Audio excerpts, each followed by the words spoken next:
Permata TV YouTube Indonesia dengan bangga mempersembahkan sebuah storytelling kekinian abad ini, diangkat dari karya besar Esa Mintarja yang sangat populer di masanya, berlatar belakang kisah tanah Jawa masa lampau dengan judul Kisah Api di Bukit Menoreh.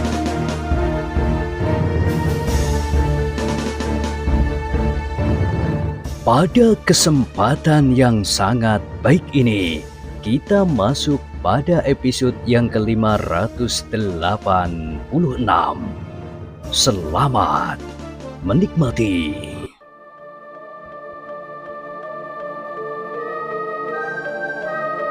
Di akhir kisah sebelumnya disebutkan, demikianlah maka pembicaraan itu pun menjadi berkepanjangan. Mereka mulai menjajaki tanggapan masing-masing atas persoalan yang sedang dihadapi oleh Mataram itu.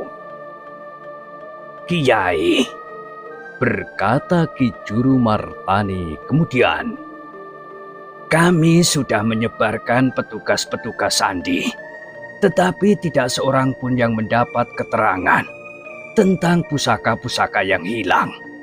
Malahan kini kami mendapat keterangan dari Kiai bahwa salah satu dari kedua pusaka yang hilang itu telah dibawa menyeberangi Kali Progo. Karena itu, maka sudah barang tentu kita tidak akan dapat menunggu sampai pada suatu saat kita mendengar berita bahwa pusaka-pusaka itu berada di suatu tempat. Dengan menyebarkan petugas-petugas sandi, maka Mataram tidak berarti menunggu. Tetapi kita tahu bahwa kekuatan yang kita hadapi adalah kekuatan yang tidak ada taranya, sehingga kita tidak akan dapat menyerahkan hal itu semata-mata kepada petugas-petugas sandi. Jadi maksud Ki Juru, aku dan Angger Sutowijoyo sudah berkeputusan bahwa kami berdua akan mencari pusaka-pusaka itu dan meninggalkan Mataram. Iya, kami akan meninggalkan Mataram."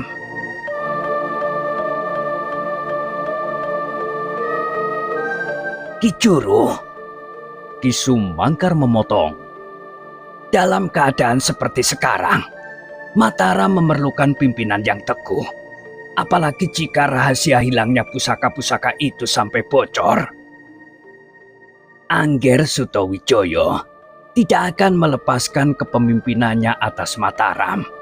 Justru karena tanggung jawabnya, maka ia harus menemukan pusaka-pusaka itu kembali." Ki Juru menjawab. Lalu katanya, "Kiai, kedua pusaka itu sudah tidak ada di Mataram.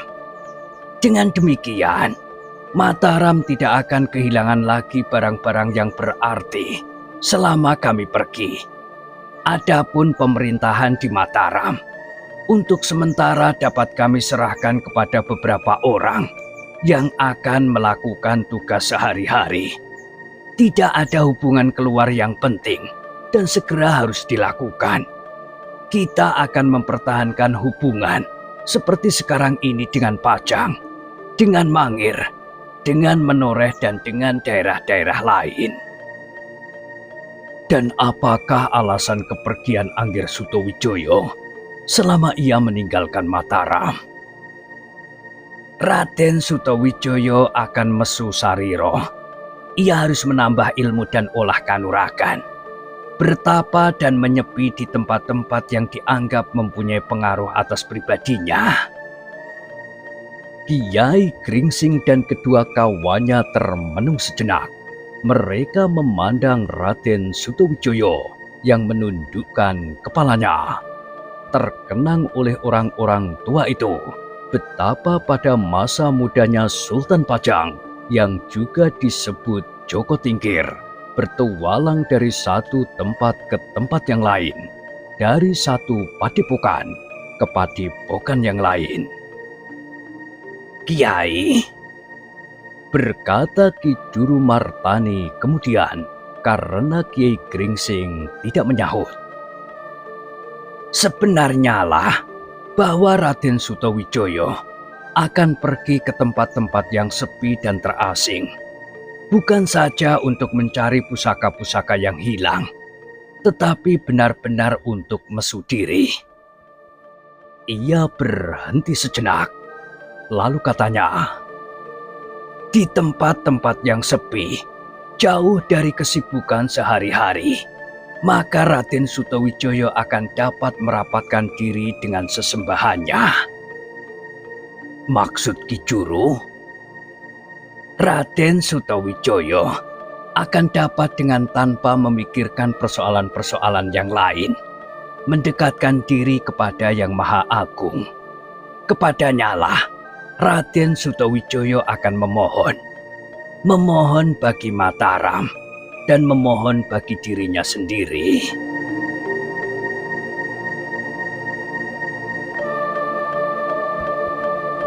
Kiai Gringsing menarik nafas dalam-dalam. Demikian juga kedua kawannya, Ki Sumangkar dan Ki Waskita.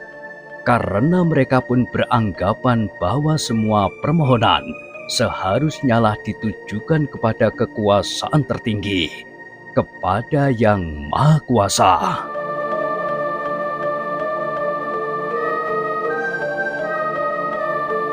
Apakah ada yang tidak sesuai dengan pendapat Kiai? Bertanya Ki Juru. Kiai Gringsing menarik nafas dalam-dalam. Katanya, tidak ada yang tidak sesuai. Mula-mula aku bertanya-tanya, untuk apakah sebenarnya Raden Sutawijaya pergi ke tempat-tempat sepi? Seperti yang dilakukan oleh ayahanda angkatnya di sembarang tempat yang kadang-kadang berbahaya bagi dirinya. Tetapi di tempat-tempat semacam itu, Mas Karepet merasa dirinya dekat dengan Yang Maha Kuasa. Dengan tuntunan-tuntunan para pertapa dan guru-gurunya, ia memohon kepada Yang Maha Kasih, keterbukaan hati, dan kemampuan yang tersimpan di dalam dirinya. Dan Tuhan mengabulkan permohonannya. Hatinya yang bersih pada saat ia memanjat ke tangga tahta Pajang. Karena sebelumnya, ia sama sekali tidak bermimpi untuk memegang kekuasaan itu. Bahkan kemudian, ia pun mendapat anugerah untuk dapat mempergunakan kekuatan-kekuatan yang tersimpan di dalam diri seseorang, tetapi yang tidak banyak dikenal oleh orang itu sendiri. Namun bahwa hati manusia adalah hati yang lemah dan dungu, sehingga kadang-kadang karunia yang paling berharga pun tidak dapat kita junjung untuk selama-lamanya. Kiai Gringsing mengangguk-angguk. Sementara itu Ki Waskita berkata, kadang-kadang kita memang senang bermain-main dengan kekuatan asing yang sebenarnya tidak kita kenal. Tetapi yang tidak akan keliru adalah apabila kita memohon kepada Yang Maha Kuasa itu, sehingga kita akan terhindar dari sentuhan kekuatan hitam yang dapat menjerumuskan kita ke tempat yang paling terkutuk. Tetapi batas itu memang kabur, sahut Ki Sumangkar. Jika kita tenggelam kepada pemujaan kekuatan tanpa menghiraukan sumbernya, kita memang akan mudah terjerumus, karena menurut bentuk lahiriahnya sangat sulit dibedakan. Kadang-kadang kita melihat kekuasaan yang melampaui kekuatan jasmaniah manusia kebanyakan, yang tidak diketahui asalnya. Apakah itu karunia keterbukaan kemampuan yang memang sudah ada pada diri kita, atau kita menyadapnya dari sumber yang hitam? Sebab dari keduanya, kita dapat melihat bahwa telah terjadi sesuatu yang mencuat dari permukaan tanpa kita mengerti alasnya. Ki Juru Martani mengangguk-angguk. Katanya, Mudah-mudahan Angger Sutawijaya tidak salah pilih. Jika ia ingin memiliki sesuatu, hendaknya ia memperhatikan sumbernya pula. Karena sebenarnya lah, sumber dari segalanya yang bening tidak akan teratasi oleh kekuatan yang manapun juga, dari yang buram dan yang hitam. Tetapi tiba-tiba Kiai Gringsing tersenyum.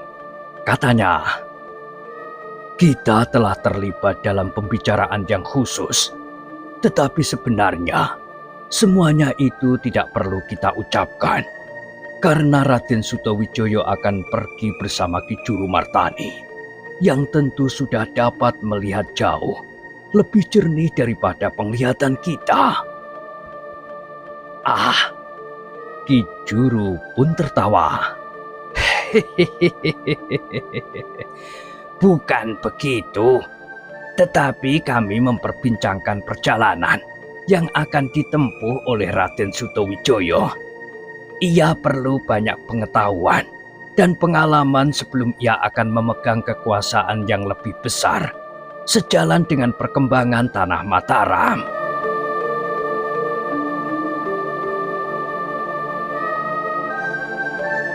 Baiklah Ki Juru, berkata Kiai Gringsing. Kami mengharap besok akan mendapat tiruan dari tanda yang aneh itu. Kami akan membawanya ke Sangkal Putung. Mungkin selama kami menunggu saat perhelatan perkawinan Swandaru, kita akan dapat menemukan sesuatu.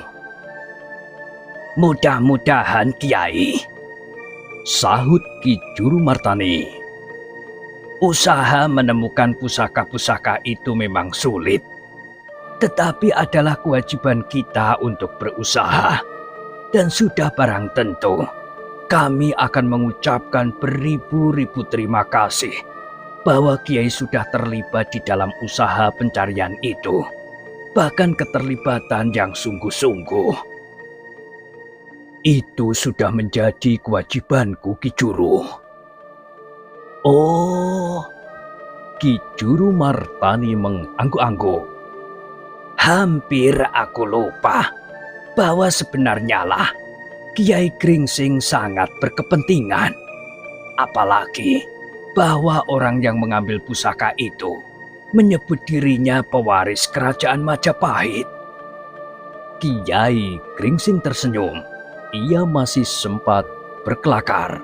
Katanya, tetapi Ki Juru jangan sekali-sekali menuduh aku.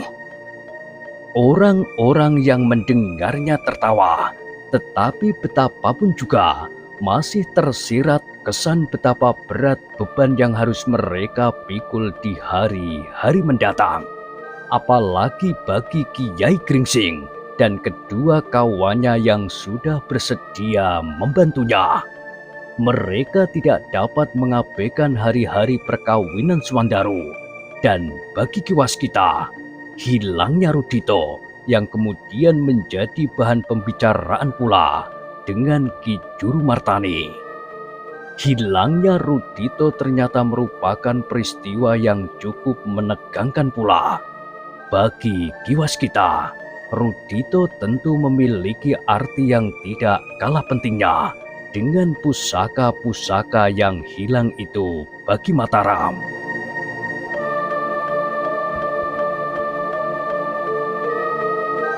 Kita memang sedang dihadapkan pada ujian yang berat sekarang ini, berkata Ki Juru Martani sambil menarik nafas dalam-dalam. Dengan demikian, kita akan saling membantu. Kami mengucapkan terima kasih yang sebesar-besarnya atas kesediaan Ki Waskita membantu kami. Tentu di dalam perjalanan kami tentu akan berusaha untuk mendapatkan keterangan, apabila mungkin, jejak kepergian Angger Rudito itu.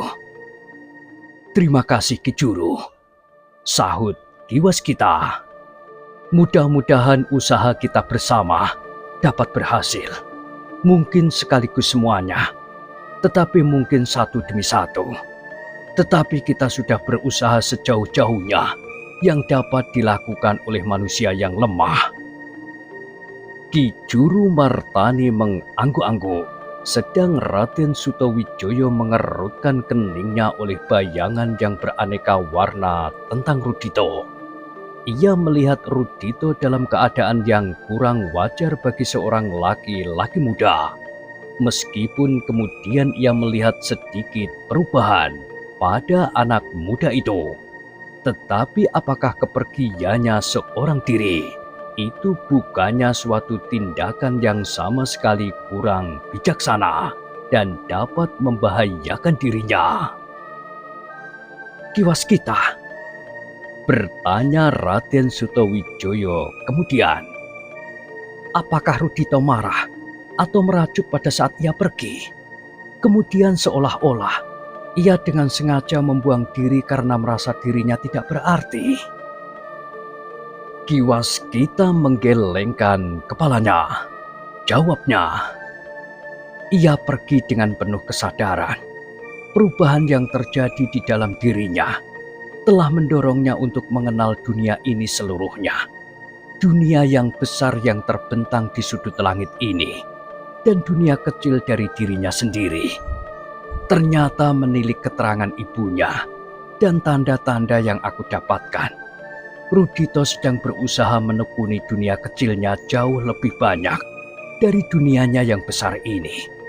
Karena sebenarnya lah bahwa rahasia di dunia kecil itu baginya jauh lebih rumit dari rahasia dunia besar yang kasat mata. Raden Sutawijaya mengangguk-angguk, namun kemudian katanya, "Tetapi apakah perjalanan itu tidak membahayakan dirinya?" "Tentu Raden, itulah yang mencemaskan. Tetapi aku mengharap bahwa Rudito akan dapat diselamatkan justru oleh kelemahannya. Tidak banyak orang yang akan menghiraukannya dan apalagi tertarik kepadanya dalam suatu sikap tertentu. Rudito tidak lebih seorang anak muda yang berada di jalan tanpa arti sama sekali bagi orang-orang yang memiliki ilmu dan kemampuan." Raden Sutawijaya termangu-mangu sejenak. Keterangan Ki Waskita memang menarik sekali. Rudito akan diselamatkan oleh kelemahannya sendiri. "Mungkin sekali," desis Raden Sutawijaya di dalam hatinya. Yang terbayang adalah permainan yang sering dilakukan di masa kanak-kanak. Mereka yang menjadi pupuk bawang justru tidak pernah diperhatikan dan berada di luar hitungan, meskipun ia boleh ikut bermain-main. Di dalam permainan dunia besar yang kasar ini, Rudito adalah pupuk bawang, dan agaknya itu memang jauh lebih baik baginya. Demikianlah malam menjadi semakin larut. Mereka berbincang terus sehingga mereka baru sadar justru ketika terdengar kentongan Dara Muluk menjelang dini hari. "Kiai," berkata Ki Juru Martani kemudian, "begitu asik kita berbicara sehingga aku lupa mempersilahkan Kiai, Ki Sumangkar dan Ki Waskita untuk beristirahat. Silahkan, besok kita akan melanjutkan pembicaraan ini." "Ki Juru, besok kami akan mohon diri," berkata Kiai Gringsing. "Kami ingin segera sampai ke Sangkal Putung. Aku seolah-olah meninggalkan anak yang baru dapat merangkak di pinggir sumur terbuka. Justru karena telah terjadi perkelahian di Kaliprogo itu, apalagi menjelang saat-saat Suwandaru akan menghadapi hari perkawinannya." Ia berhenti sejenak, lalu katanya, "Juga Ki Waskita agaknya masih saja gelisah karena Rudito masih belum dapat diketahui dengan pasti." "Apakah Ki Waskita tidak dapat mengetahui di mana anak itu sekarang?" bertanya Raden Sutawijaya. "Ia selalu bergerak sekarang ini," jawab Ki Waskita. Tetapi menurut tangkapan isyarat yang samar-samar, anak itu sedang menuju ke Sangkal Putung, meskipun ia belum pernah pergi ke tempat itu. Raden Sutawijaya mengangguk-angguk. Katanya, syukurlah jika ia benar-benar pergi ke Sangkal Putung. Meskipun seandainya ia tersesat, tetapi ia dapat bertanya kepada seseorang tentang arah yang pasti. Mungkin ia memerlukan waktu perjalanan 2 kali lipat dari yang sebenarnya diperlukan. Tetapi itu lebih baik daripada ia pergi tanpa tujuan. Tetapi itu pun belum pasti, Raden, sahut Ki Waskita. Namun mudah-mudahan ia benar-benar pergi ke sana. Jika apabila kami nanti sampai ke Sangkal Putung dan Rudito masih belum ada di sana, maka kami terpaksa mencarinya.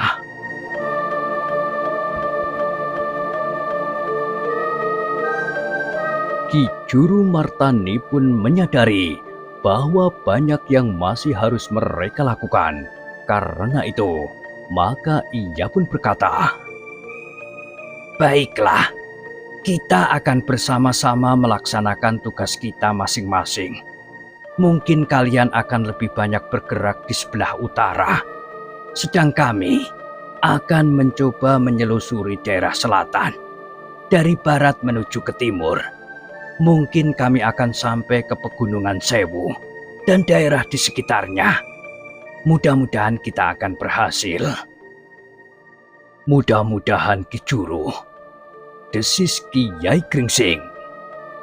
"Nah, sekarang kami persilahkan kalian beristirahat di Gandok. Besok pagi-pagi sajalah aku menyerahkan tanda tiruan itu. Tanda yang sampai sekarang tidak aku mengerti artinya." Masih ada waktu beberapa lamanya untuk beristirahat. Meskipun sebentar kemudian ayam jantan mulai berkokok untuk yang terakhir kalinya di malam itu. Namun waktu yang pendek itu sudah cukup bagi Kiai Gringsing, Ki Sumangkar dan Ki Waskita untuk melepaskan lelahnya.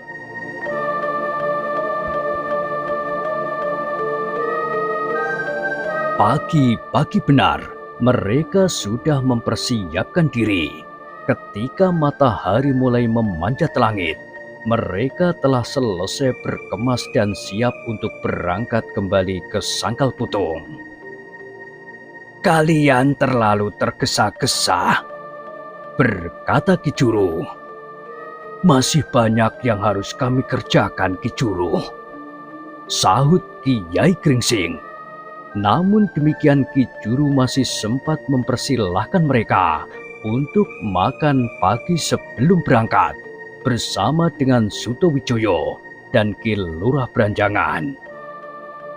Baru setelah mereka selesai makan pagi, maka Ki Juru Martani pun menyerahkan kepingan perak bakar yang berwarna kehitam-hitaman dengan pahatan ciri sebuah kelompok yang masih belum dikenal dengan pasti. Namun yang jelas telah menyebut dirinya sebagai pewaris kerajaan Majapahit. "Terima kasih Ki Juru," berkata Kiai Gringsing. "Kami akan mencoba memecahkan rahasia yang terkandung di dalam tanda ini. Mungkin kami tidak akan berhasil. Tetapi jika kemudian kami menemukan tanda-tanda yang serupa, maka kami akan segera dapat mencari hubungannya." "Baiklah Kiai," sahut Ki Juru yang kemudian katanya, "Kami pun tidak akan menunggu terlampau lama. Jika kami kemudian menemukan jejak kedua pusaka itu, mungkin kami akan menelusurinya, sehingga mungkin kami akan menjelajahi daerah yang luas." Ia berhenti sejenak, lalu katanya, "Kiai, selama aku dan Anggir Sutawijaya pergi, aku mohon agar Kiai, Ki Sumangkar atau Ki Waskita sekali-sekali singgah di rumah ini. Ki Lurah Branjangan dengan beberapa orang pilihan akan mencoba menggantikan tugas-tugas kami Namun mereka akan sangat berterima kasih jika kalian sudi menengok barang sehari 2 hari.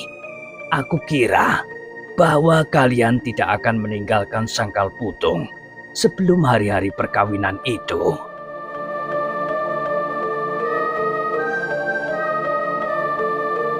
Kiai Gringsing mengangguk. Jawabnya, "Ya Ki Juru, kami akan berada di Sangkal Putung sampai secepat-cepatnya 40 hari lagi. Namun selama itu, kami sudah barang tentu akan dapat sekali-sekali mengunjungi Mataram dan mencari Angger Rudito. Tetapi kami tidak akan meninggalkan Sangkal Putung untuk sebuah petualangan. Baru setelah perkawinan itu selesai, mungkin kami akan meneruskan usaha kami dengan sungguh-sungguh mencari pusaka-pusaka yang hilang itu apabila belum dapat diketemukan. Tetapi akan segera menyusul saat perkawinan yang kemudian." Tiba-tiba saja Raden Sutawijaya menyela. "Maksud Raden? Bukankah Agung Sedayu dan Sekar Mirah juga sudah bersepakat untuk kawin?"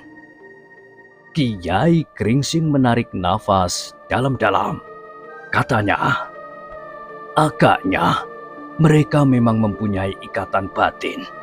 Tetapi agaknya saat-saat itu masih agak panjang.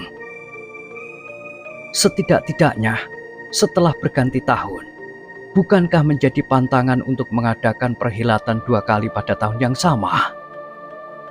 Kiai Gringsing mengangguk-angguk. Jawabnya, "Iya, memang jarang sekali orang yang berani mengadakan perhelatan 2 kali dalam tahun yang sama. Jika bukan karena pantangan, mungkin karena mereka harus mengeluarkan biaya yang tidak sedikit 2 kali dalam setahun." Ki Juru tersenyum. Katanya, "Atau karena kedua-duanya." "Tetapi," berkata Kiai Gringsing, "aku kira setelah perkawinan Swandaru, aku, Ki Sumangkar dan Ki Waskita akan sempat menyisihkan waktu. Apalagi jika Angger Rudito benar-benar sudah dapat kami temukan." "Terima kasih. Kami pun akan mencoba mencari jejak Angger Rudito pula. Mudah-mudahan semuanya dapat kita selesaikan dengan baik dan selamat. Mudah-mudahan tidak harus mempertaruhkan korban yang terlalu banyak." Ki Juru Martani berhenti sejenak. Kemudian sambil memandang Ki Lurah Branjangan, ia berkata, "Tetapi bukan berarti bahwa kau dapat meninggalkan segala persiapan. Mungkin harus ditempuh jalan kekerasan seperti saat Angger Sutawijaya memecahkan pertahanan Panembahan Agung. Tidak mustahil bahwa orang-orang yang menyebut dirinya pewaris kerajaan Majapahit itu telah menyusun kekuatan yang besar, atau bahkan mendapat dukungan dari 1-2 adipati." Ki Lurah Branjangan mengangguk-angguk. Katanya, "Aku akan mencoba menjalankan semua perintah dengan baik. Kita semuanya menyadari bahwa kekuatan yang kita hadapi bukannya kekuatan yang kecil. Kita mengenal orang-orang sakti sejak Mataram baru mulai dibuka. Pada masa daerah ini dibayangi oleh kekuatan hantu-hantuan. Ternyata ada 2-3 orang sakti di antara mereka. Kemudian orang-orang yang mengganggu jalan menuju ke daerah yang sudah mulai terbuka. Dan orang-orang yang dengan sengaja ingin membenturkan kekuatan Pajang dan Mataram saat perkawinan Untara. Disusul oleh pameran kekuatan yang mencapai puncaknya dengan pecahnya Padepokan Panembahan Agung. Namun ternyata dugaan kita salah. Setelah Panembahan Agung dapat disingkirkan, masih saja kita jumpai orang-orang yang memiliki kelebihan, seperti 3 orang yang mengaku tukang satang itu, yang justru mampu menerobos bentuk semu Ki Waskita dengan penglihatan batinnya setelah penglihatan wadaknya terganggu. Ki Juru Martani mengangguk-anggukkan kepalanya. Memang berat sekali tugas yang dihadapinya. Adalah kebetulan sekali. Orang-orang itu datang seorang demi seorang. Jika mereka menghimpun kekuatan dan bersama-sama menyerang Mataram, akibatnya akan berlainan.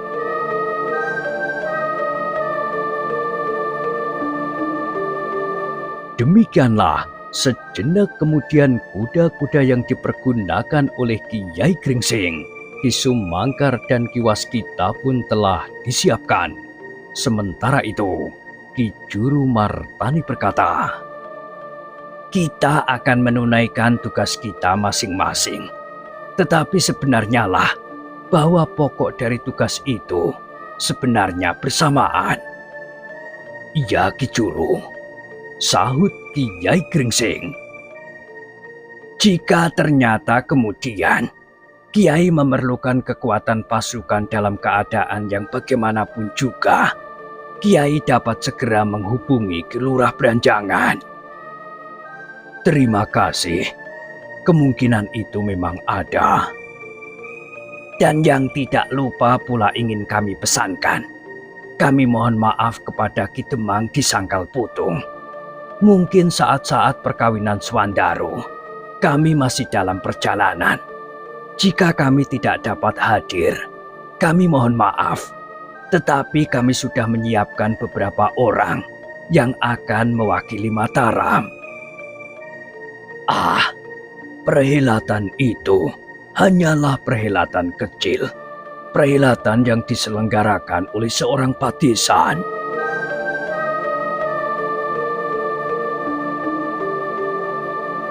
Ki Juru Martani tersenyum, lalu katanya, "Tetapi jika kami dapat mengingat hari yang ditentukan, dan kami mempunyai kesempatan, kami akan memerlukan datang dari manapun juga kami berada pada saat itu. Tidak perlu terlampau menyusahkan.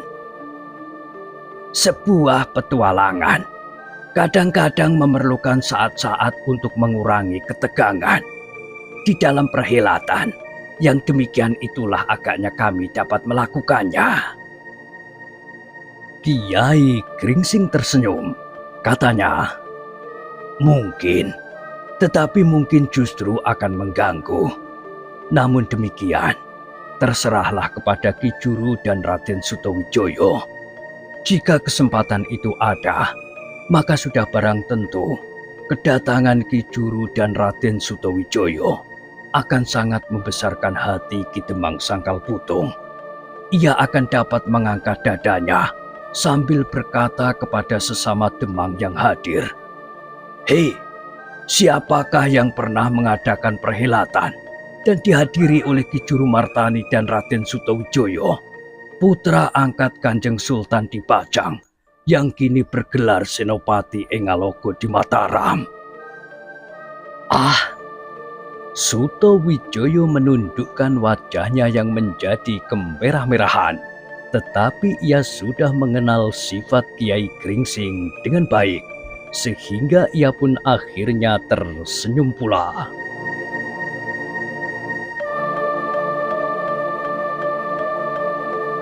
Demikianlah, maka Kiai Gringsing, Ki Sumangkar dan Ki Waskita pun segera melanjutkan perjalanan kembali ke Sangkal Putung. Masing-masing di antara mereka telah membawa tiruan tanda-tanda yang masih belum dapat mereka pecahkan. Sementara itu, mereka pun telah mendengar rencana kepergian Ki Juru Martani dan Raden Sutawijoyo dari Mataram. Perjalanan yang berat bagi kedua orang pemimpin tertinggi itu, dengan akibat-akibat dan kemungkinan-kemungkinan yang paling berbahaya. Tetapi sudah menjadi ketetapan hati bahwa keduanya harus menyelusuri hilangnya pusaka-pusaka yang menjadi tanggung jawab mereka dengan mempertaruhkan apa saja yang ada pada mereka. Di perjalanan, kembali Kiai Gringsing, Ki Sumangkar dan Ki Waskita tidak habis-habisnya berbicara tentang tanda-tanda yang aneh itu. Hilangnya kedua pusaka dari Mataram dan hilangnya anak laki-laki Kiwaskita. Tetapi dengan demikian, perjalanan mereka rasa-rasanya menjadi semakin cepat. Hampir di luar sadar, mereka sudah berada di ujung Alas Mentawai. Jalan yang mereka lalui sudah menjadi semakin rata dan ramai dibandingkan dengan beberapa saat yang lampau.